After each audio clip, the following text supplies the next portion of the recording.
сар аз 13 апрел шаҳрдории Москав карантини марбут бо сирояти коронавирусро шадидтар намуда режими иҷозатнома ё худ пропускро ҷорӣ мекунад. Шаҳрдори Москав Сергей Собянин мегӯяд, сабаби шиддатгирии карантин афзоиши шумораи беморони пневмония ё худ илтиҳоби шуш мебошад. ӯ меафзояд, режими иҷозатномавии ҳаракат аз ночорӣ аст. вақте сухан аз ҳифзи тандурустии мардум меравад, интихоб нест. мо мебинем, ки бисёриҳо тақозои режими гӯшанишиниро иҷро намекунанд.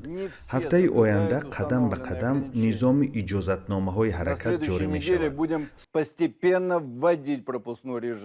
Собянин мегӯяд, ин раванд аз чанд марҳила иборат хоҳад буд. аввалан иҷозатнома барои сафар ба ҷои кор, баъд иҷозатнома барои сафарҳои дигар ва агар зарур шуд иҷозатнома барои ҳаракат дар ноҳия ҷорӣ мешавад. иҷозатнома бар асоси ариза дода хоҳад шуд, вале мақомот ҳақ хоҳанд дошт дурустии аризаро тафтиш кунанд. пешбинӣ мешавад, ки рӯзҳои оянда кор дар сохтмонҳо мутаваққиф мешавад.